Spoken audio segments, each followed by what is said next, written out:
Well, hello. How are you doing?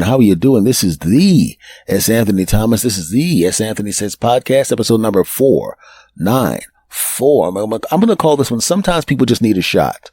I'm going to call it that. Okay. But before we get going, I'm just going to do a little housekeeping. I have another podcast called the S. Anthony Thomas Show that has an audio and video component to it. So go check that out. It's on Spotify. Subscribe to that. If you want to see the video, it's on Spotify and on YouTube. Okay. So go check that out, my friends. Okay. And, let's just get right to it.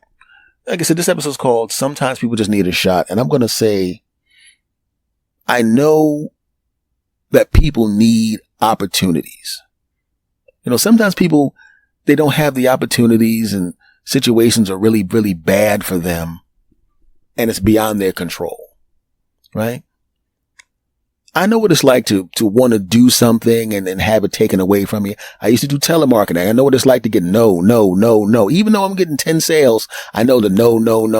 And it's not the difference between me being able to feed my family or pay my rent. These no's were just part of the job.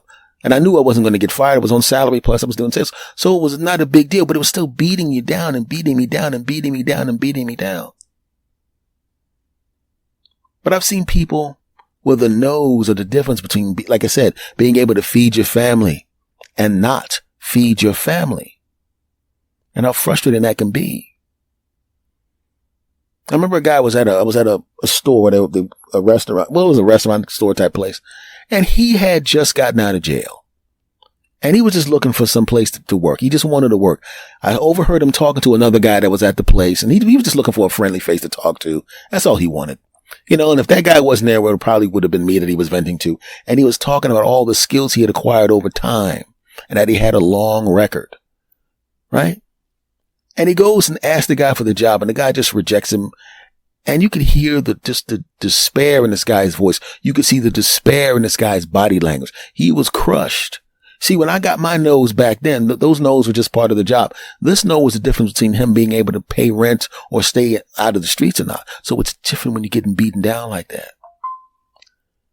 We got to remember that everybody is not some horrible person just because they have a record sometimes. Sometimes people just need a shot, right? I know a whole bunch of people that have had to make really, really tough choices.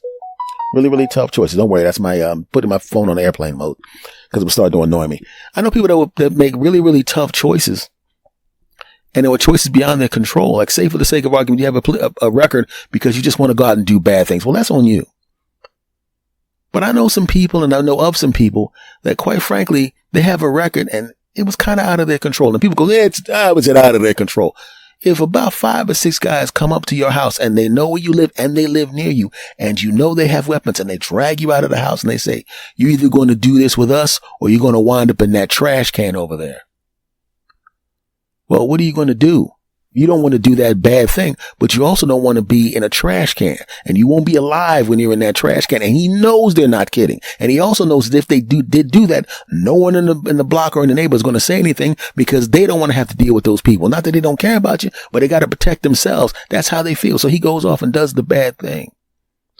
And because he does the bad thing, he gets arrested and now he has a police record and it just drags him down and down and down again. He comes out of jail. Who's waiting for him? Those dudes waiting for him. And what do? Same thing. You want us now. Yeah, that's right. And he does another bad thing and another bad thing. And by the time those guys all go away where they can't, affect him or get their hands on him or they wind up in the trash can when he's finally free of them, he's got a track record a mile long. And if you look at him on paper, he's horrible. He's just a criminal stealing, armed robbery, carjack. That's what he is. You see, when your record is long like that, even if you made the transition from the wrong side of the law to back to being a law-abiding citizen in your behavior patterns, people always look at the track record that's the longest. They don't see the year and a half that you've been on the straight and narrow and stayed away from crime. You don't even have parking tickets. They look at the 7, 8, 9, 10 years before that, or even longer before that.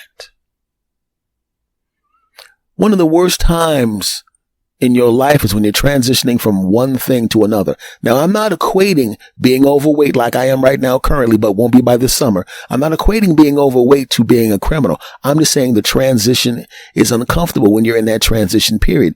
You are a big, heavy guy, a big, fat guy. I know what that feels like. You start to lose weight. You look in the mirror and you see your body changing. But when you were a fat guy and you just accepted it, and you accepted that's what your fate was, and the only reason I was fat was not because of a disease or any kind of, there was all behavior patterns and eating too much. That's what my job was. I mean, that's not my job, but that's what my problem was. So this does not have anything to do with somebody that has glandular problems or psychological problems. No, I just didn't do what I was supposed to do. This is about me. So don't put yourself into that. This is just me talking about me. Right? So when I look in the mirror and I see that my body's changing, I'm still heavier than I'm supposed to be, but I can see the changes. I can feel the strength changes. I feel worse about the way I look now than I did when I was a lot heavier, because I just accepted the fact that I was a big fat guy.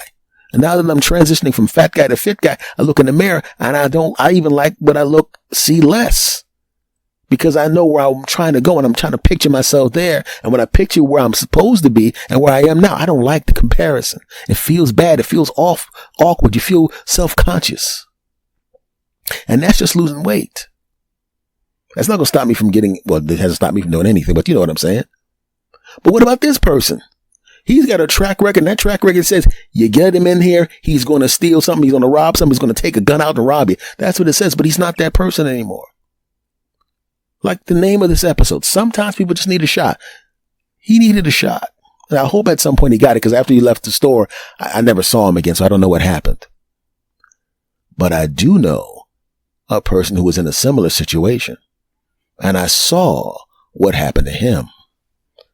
I was working in this, I'm going to change the job, because if I say what the job was, I'm going to have to change a couple of things. Excuse me for that. I'm going to use a little artistic license, because if I give too much information away, I will identify this person that I don't want to. So bear with me. I'm going to have to change a couple things. I'm letting you know up front that some of these things are a little changed to, protect the innocent. Say I'm working in a factory, right? And this guy comes in asking for a job, right? And you know what his resume is going to look like, garbage, because he spent a big chunk of his life behind bars because of bad decisions, right? But the person who runs this factory has a son who had the same problems, and his son was right back on the straight now. And his son had been a law-abiding citizen for 15 years. Doesn't drink, doesn't smoke, has a wife, has kids, just does the job and works in that factory.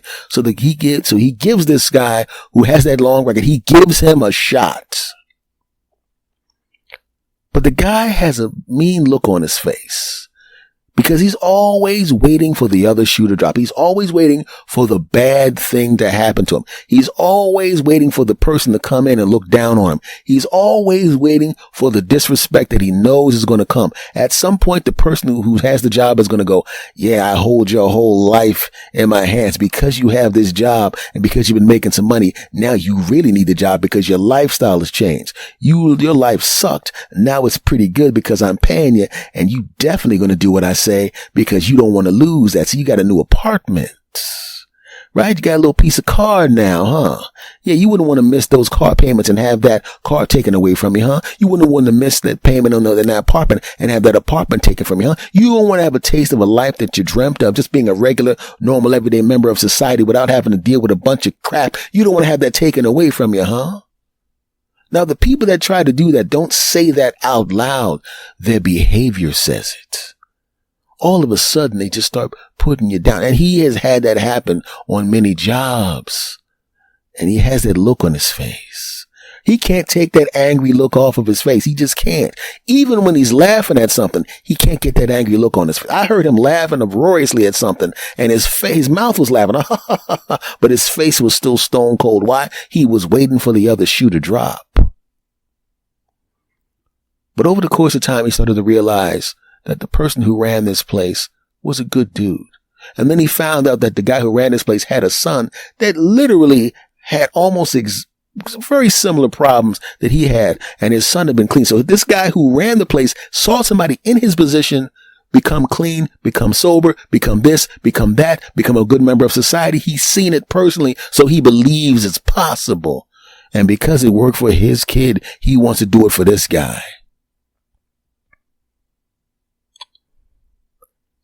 One day he came in and I didn't recognize him. And this part is 100% true.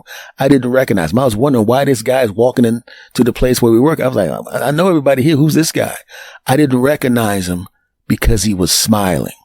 Now you may think I'm kidding, but I'm dead serious. I didn't recognize him at first. I didn't recognize the body language. I didn't recognize the smile on his face. I didn't recognize the fact that he actually reached out to shake people's hands instead of accepting a handshake reluctantly. I didn't know this was the same person, but something happened over the weekend. I guess the realization that he's actually in a good place now kind of hit him. And he comes up and I'm looking at him and I got good eyesight, but I'm looking. And that's what, when you watch the Superman cartoons or the Superman movies or whatever, and Clark Kent takes off the glasses and says, oh, that's Superman. Where'd Clark go? That kind of thing. And that's what happened to him. He had a smile on his face. I didn't recognize him. I didn't recognize this guy. I didn't recognize the voice because he had the voice of somebody who was happy, because his voice is always kind of like this. And I was like this. Hey, man, it was like that. Somebody had given him a shot. What if they didn't? What if they didn't give him a shot? What does life be like? So eventually I wasn't working there anymore. I went and started doing some other things. I moved to California and I started doing comedy out in California. And I lost contact with the cat because there really wasn't like an internet like there is now. Like if there was an internet the way there is now, we'd be on Facebook, we'd be Facebook friends or some crap like that. And I'd be able to, hey man, how's it going? Hey man, how's it going with you with the comedy? Man, hey, how's it going with you? Hey man, listen to your podcast. Hey man, thanks a lot. It would have been one of that kind of stuff. And unfortunately, I tried to find him on social media. I'll be honest with you. I could tell even back then, even though social media wasn't a thing back then, what I know of him back then, the last thing he'd want to be on is social media. He just did not seem like the type of cat that'd be interested in anything like that. Excuse me. So I just wonder what happened to that guy. I would like to think that after all this time, he became a manager at the place, or maybe he got to another job that he wanted to do. Maybe he got back with his girlfriend and, got with it, maybe had some kids. I don't know. I don't remember if he had kids or not, but if he had kids, maybe taking care of them. Or if he didn't have kids, maybe he had them. I don't know, but I'm hoping that is what happened to the guy. Sometimes, even if it doesn't necessarily affect you, when you see something good happen to somebody else, you kind of feel the effect of it, right? It's kind of nice to see something good happen to somebody, especially somebody who just in good faith wants to change things. We got to take that into account sometimes. Sometimes circumstances will hit you so hard that you don't have a good choice and a bad choice. You have a devastatingly bad choice and a horrible choice. And you have to pick the horrible choice because the devastatingly awful choice is so devastatingly awful that it's just something you can't even fathom. I'm hoping that guy that I was talking about in the beginning of the podcast that came into that restaurant type store and had that anguish in his voice, man. It was kind of heartbreaking because at the time, there was nothing I could have done for him. I didn't have a job. A job to offer him, I should say. There was nothing I could do for the cat. I didn't even have any information at the time that I could have offered the guy. There was like no play. I didn't know any play. As it is right now, I could have said, yo, man, I could have given him some advice or whatever, but I'm hoping that guy ran across somebody like the guy I was just describing there, who gave him a shot and gave him an opportunity to turn things around, man. And that just doesn't necessarily apply to somebody who's in the most dire of circumstances. Sometimes it's a relationship. You're in a marriage, right? And you let things slip away. You're not bad people. You didn't cheat on each other. You just kind of drifted apart because you didn't pay attention to the marriage. You can't mow a lawn one time and think that's going to be good for the summer. You got to mow it every few days. And it's the same thing with relationships. You can't be nice to each other for a short period of time and think that's going to be cool. You don't hug each other and slob each other's necks down, grab each other's butts and get it on with each other. You don't do that for a while and think everything's cool because it's not. You just let it drift away. How many people do you know when you know both people were good people, they were actually nice people, that you know they belong together, but they're too stubborn or too big pains in the neck, or they let things pull them apart when they should have given the marriage, the relationship, another shot? How many friendships did you see fall apart because of something stupid? And these two dopes should have given the friendship another shot. How many times, keeping out of the equation someone outside of yourself, how many times have you noticed that you've made mistakes when you were shooting for something? And now I'm talking about myself too. You were shooting for a goal and it didn't happen the way you wanted to, or it didn't happen as fast as you wanted it to. And just out of habit, you let it kind of drift away from you, right? And you get into the habit of not doing that thing that you're supposed to be doing, that you know you want to do. And more time goes away, and more time goes by. And the habit of not doing it becomes a behavior. It's not a behavior pattern. It becomes a habit, and it becomes a lifestyle. And your lifestyle is, I don't do that anymore. You don't say it consciously, but you don't do that anymore. Just like that guy in the first part of the story, he should have been given a shot. The second guy got a shot. You should give yourself a shot. And I'm not just talking to you, I'm talking to me too. There's a couple of things I really wanted to do very, very badly. I have the ability to do them. I have the talent to do them. And I made the decision that I'm going to give it another shot. But a permanent shot. I'm not going to stop until I get to where I'm going. I'm not going to allow anyone to stop me from where I'm going. I don't care how much I love them. I don't care how close I am to them. I'm not listening to any negativity. I'm not listening to anybody put anything down. I'm ignoring hurdles. Hurdles to me are something. I'm not even going to jump over hurdles. I'm kicking them over. If there's a ceiling above me, it better not be made of something of a material that costs a lot of money, because I'm smashing through it, and there's not a damn thing anybody can do about it. I'm going to go from point A to point B. Don't put anything between me and point B, because if you do, that thing is going to be, and here's my curse word for the day, it's going to get fucked up. That's my attitude. And I know from the demographics of this podcast that it's the weirdest thing. It's almost evenly distributed now between all age groups. Now, you older people in my age, 40 and over, you know what I'm saying is right. And you young people, you know what I'm saying is right, but you're the ones that need to start now. The older people like me, we need to start now because half of our life is already over. Only a quarter of yours is over. I'm at halftime. You're in the first quarter. You're 25 years old. Get your ass up. Stop listening to those jackasses telling you you can't do something. This is your Uncle S telling you, F that crap. If they don't believe in you, don't worry about it. You believe in your damn self. And even though I haven't met you yet, hear my voice. Do it anyway. Because you deserve it. And don't let anybody tell you different. If you need to hear a voice in your ear, imagine me. Just listen. Every time somebody tries to stop you from doing that thing you know you're supposed to be doing, just hear this. Man, the heck with that. Get it done. That's all you got to say. The heck with that. I'm going to get it done. You dig? Cool. This has been episode number 494 of the S. Anthony Says podcast. Sometimes people just need a shot. Take your shot, because I'm damn sure going to take mine. Folks, thank you for listening. Do me a favor. Once again, subscribe to this podcast. As Anthony Says, it is everywhere.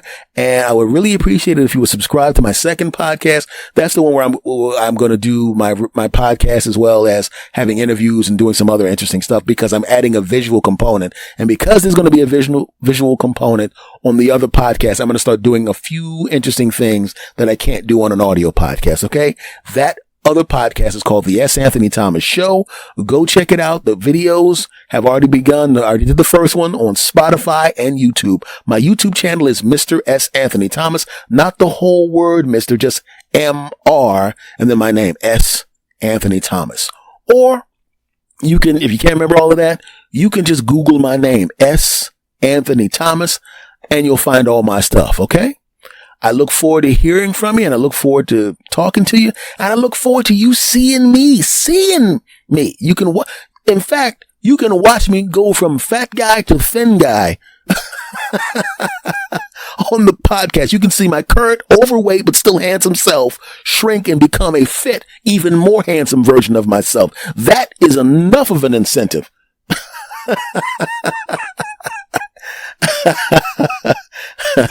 Watch the video on the other show.